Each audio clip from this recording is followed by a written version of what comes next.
better than that. Come on, Dallas. I was just saying. Thank you so much. We're going to introduce ourselves in a moment. I just want to set some context, for lack of a better word. Okay, there it is. There it is. I wasn't hearing you like I needed to. Use a storm, okay?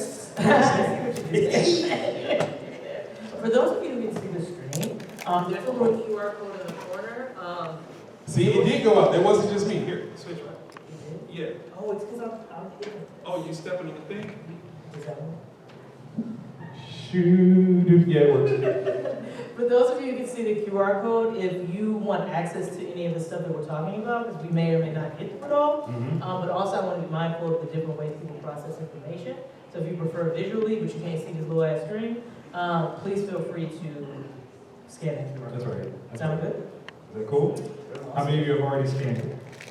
Beautiful. Okay, awesome. So this is the social context of X-Men 97. Show of hands, how many people have watched the entirety of the series? More than once. Y'all tired? Y'all super tired. Wait. How many of you have not finished the series? You're in a safe space. It's all right. It's bold. It's bold. You step you tight too. Yeah, you're great. I will say though, anybody who just raised their hand, your presence here is affirmation that you're not going to come for us if it gets spoiled. Boom. Because this is not a spoiler. Not at all. Okay. So we know? We good? Everybody feel good about that? All right, cool. Don't be tagging me online and be like, she told us so. Because I am going to say it. I'm actually going to say it first. So my name is Vanessa. I use she, her pronouns. Excuse me. My name is Dr. Vanessa. Thank you. I use she, her pronouns. I'm a clinical psychologist with Dr. Crone. My name is, I'm a clinical psychologist. I'm also a professor.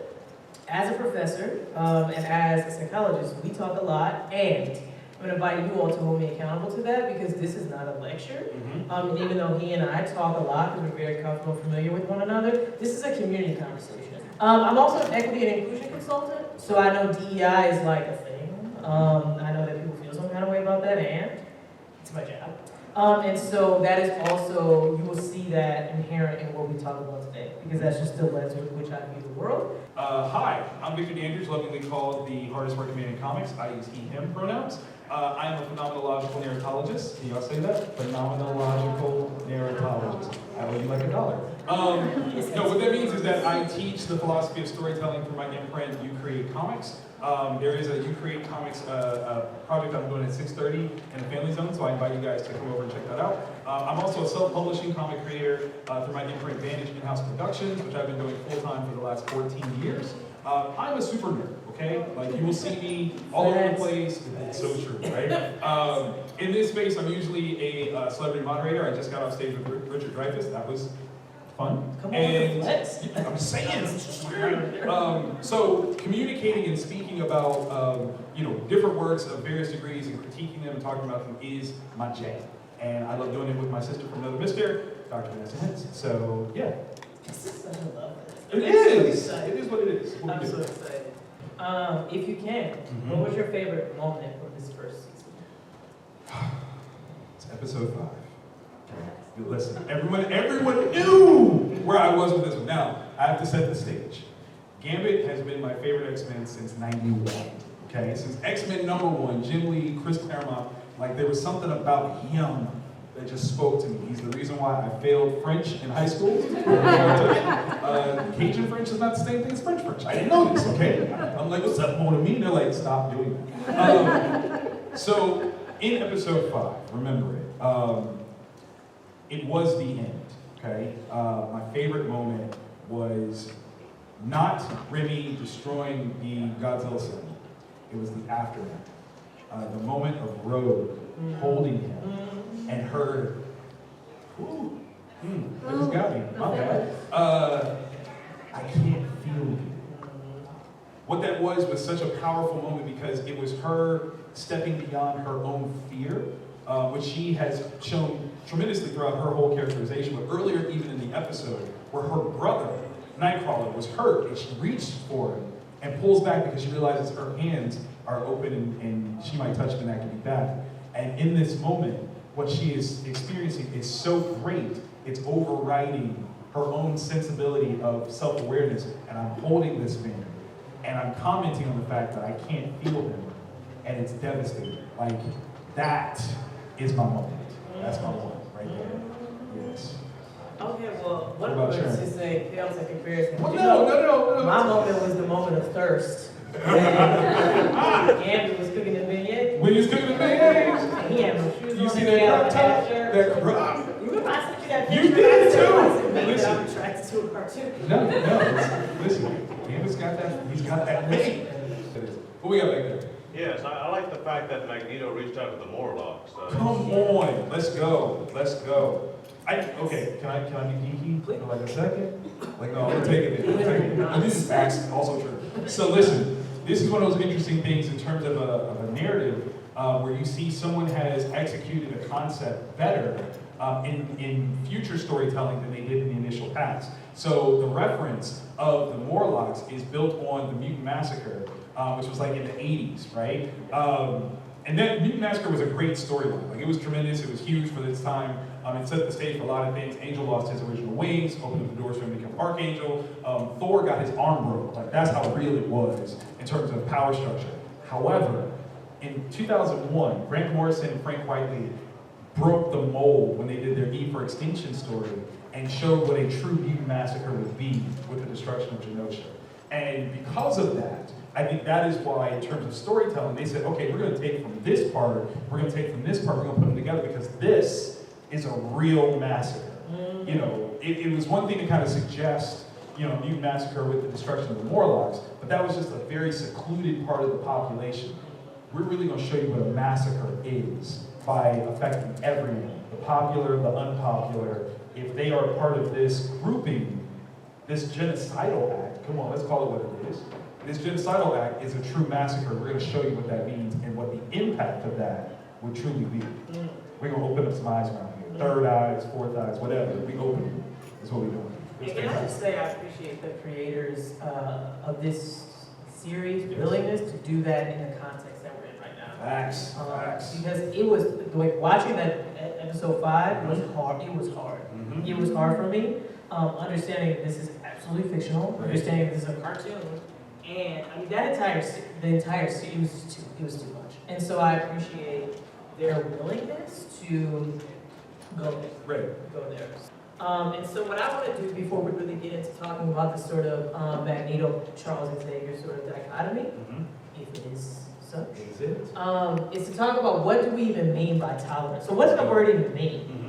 So when we talk about tolerance, we can be talking about a few things.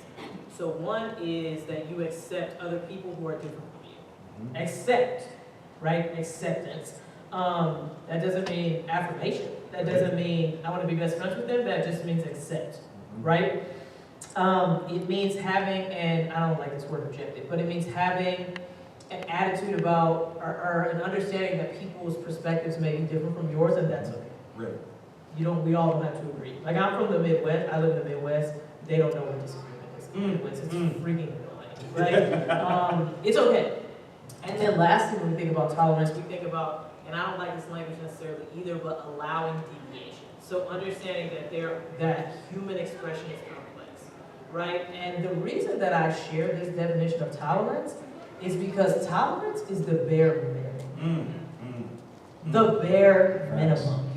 Tolerance is not like, ooh, we need to get, no. That is the minimum. And we're going to talk a little bit about what the goal is, but for me, what was interesting about this story and even thinking about the concept of tolerance, that is the least we're asking for, right? The absolute least. When you say the minimum, I think this is interesting because the truth is, to exude non-tolerance takes work. Tolerance does not take work. Yep. It is just allowing something to be and you're not fudging with it. You just let it go. That's wild. Yes.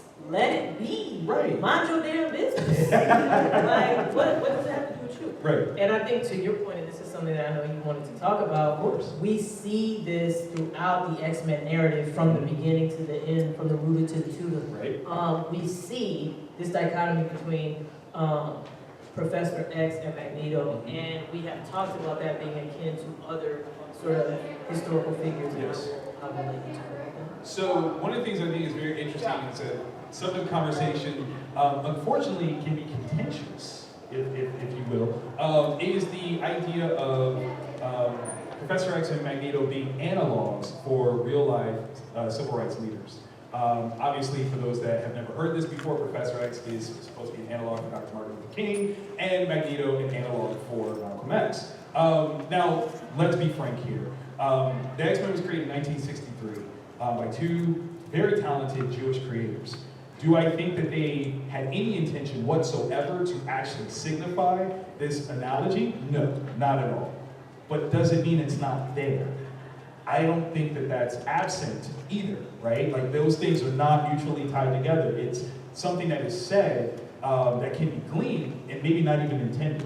And I think that one of the biggest conversations that needs to happen here is that we should not stop having that conversation, but we need to add to it and kind of show like this actually goes bigger than a racial presentation. We can see it from a gender-specific one. We can see it from a sexual orientation position. Hardly know Professor X. I can see it. I can see it. But we're not having that conversation. Like we allow certain things to kind of dominate the allegory conversation, and we don't showcase why the X-Men has been so pivotal in speaking power to marginalized groups of all kinds. Because it's not one over the other. It's not Trauma Olympics, right? We're not doing that. It's not Struggle Olympics. It is how do you see yourself in this conversation of acceptance? How do you see you? Where do you see you? If you don't see you, are you the person that's not accepted? Like, let's be honest, are you a friend of humanity? Is that what you thought? Is that what you thought? They about to kick us out, y'all. Thank you. Absolutely. Thank you.